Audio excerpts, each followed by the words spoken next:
Have you ever seen a parent being in their smartphone and their child wants to connect with them, ask them questions, and they're too busy with their smartphone and they're not listening, and their child tries again and again and again?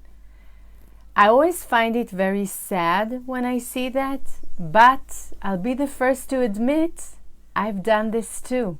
I was occupied with my smartphone while my child was speaking to me, and I didn't hear my child because I was too occupied with my phone. So during this special period, and especially what's happening here in my country, I feel that being distracted and being unfocused is actually the mainstream. So everyone is all the time distracted, and it's really hard to stay focused. And actually, people that are focused and are not distracted and are very present, it's like having a superpower. So why is it so important? Because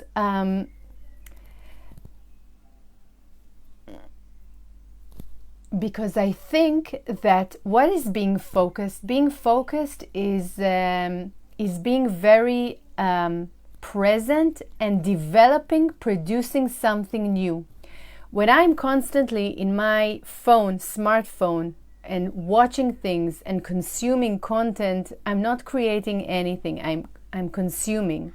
Now, maybe later it will help me create something else, but if I do it too much, it's like I put input and input and input, and I don't give myself the space and the time not to consume anything and to produce something new. Is it the same for our children? I think so too. I think that children are born to this situation. Nowadays, they are born to, first of all, watching their parents being very much occupied with the smartphones, and also they themselves have access to all those smartphones and all the digital and stimulation all the time. And our culture is more and more and more. I mean, think about it. We have so many books and so many games and everything is so much. Everything is so much stimulants. What does it mean the opposite? Does it give any advantage? Well, I think it does. And in this, because I think that children that know how to focus and adults that know how to focus can actually create new thoughts, new ways, and can fully express themselves. They have the time to start expressing who they are, to draw, to imagine, to think, to create new thoughts. I really think that learning to focus and to be with yourself, to sit with yourself and with no stimulations around you, with not consuming anything, I really think it's a superpower. Personally, now that we're in Israel, it's the possibility to distance yourself sometimes from news and to think clearly of the situation outside the situation. So in this video, what I want to show you is the easiest way to be focused, to help yourself be focused, to help your children be focused, to combine it together in the easiest beneficial way. Okay, this is what I'm going to show you in this very short video. My name, by the way, is Revital, and I'm a children's storyteller since 2003. I also help parents that love books help their children fall in love with books by creating magical reading time. I also help educators, kindergarten teachers create fascinating storytelling activities for children. So, how do we help ourselves and our children stay focused? So first of all, putting the phone down, not consuming it, the smartphone, is a decision. Why? Because this is addiction, right? What does it mean? We have urges to scroll on the phone, to watch what's happening. It's really addictive. There are millions of dollars spent so we stay glued to those smartphones, right? And to watching television more and more and more, like it cannot stop. So if you want to stop it, you really have to decide to stop it, okay?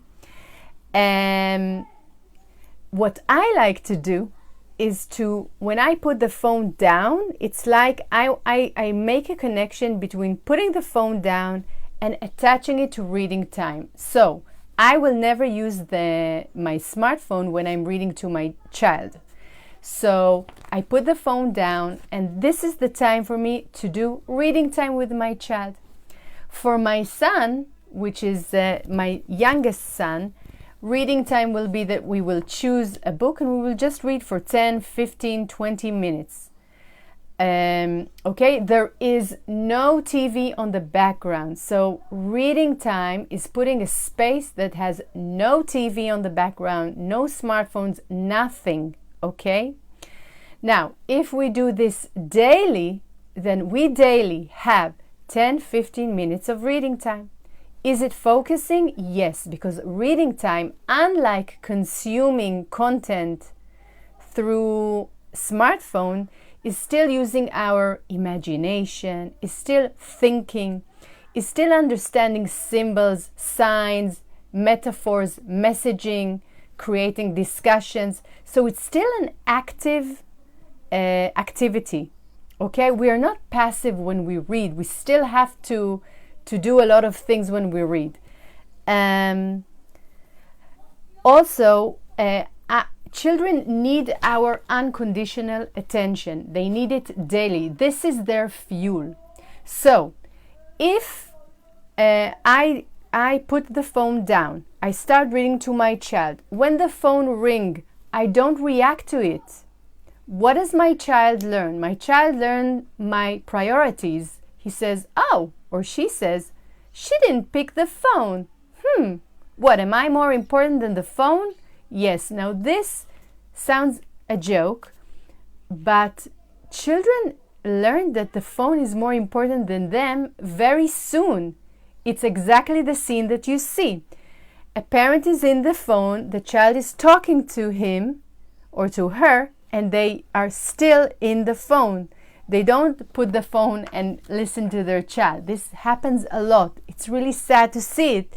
It happens to me. I'm not judging. But this is the reality now. So when we decide, okay, once a day, 10, 20 minutes a day, I make sure that I attach reading time with being focused, meaning I'm going to be present when I'm reading time. I'm going to be enthusiastic when I read. I'm going to be playful. I'm going to look at my child. I'm going to be close to my child. I'm seeking for connection when I'm reading with my child. When I combine this, when my child sees, oh, this is more important than the phone. Oh, we do it daily. Hey, I'm getting this unconditional attention daily. So what do you think they will think about books? What do you think they will think about reading time? Will it help them? Will it be beneficial to them? Okay? Speaking of reading time, of books, look what I found when I was in my library. So if you know the classical book Good Night Moon, there's a book that is a parody about this book, Good Night iPad. And it's a joke, but it's not only a joke because it really, really shows, I want you to see the picture, how this is hard to depart from the smartphones. So in the beginning, you see, everyone is glued.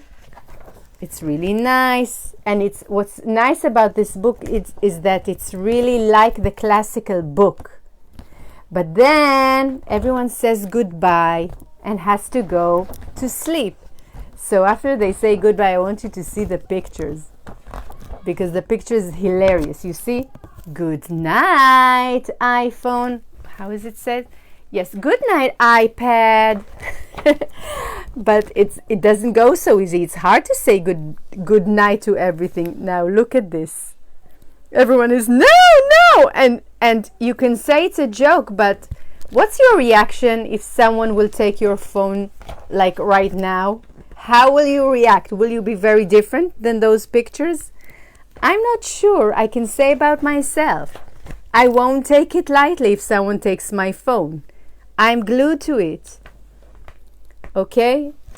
So you can joke about it, you can read about it, but at least make sure that once a day you are focused and you're not with one of those powerful smartphones and things, because they will make you addicted to it. They will do everything that you stay with them.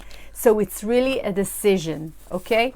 And why not attach it to something so great like reading time? Hey, if you think someone has to listen to this, you can share this video. If you want a daily reminder of reading time, of book recommendations, just follow my page. I'm in Instagram, I'm in Facebook. I write a lot about books and reading time and storytelling. And you can write me something in the comment, and I'll offer you a book recommendation. I have a free guide that you can grab and see what are my 10 principles of finding good children's books. So hope you liked it. I would love to hear what you think about what I said and my connection to focusing and reading time. And see you soon. Bye.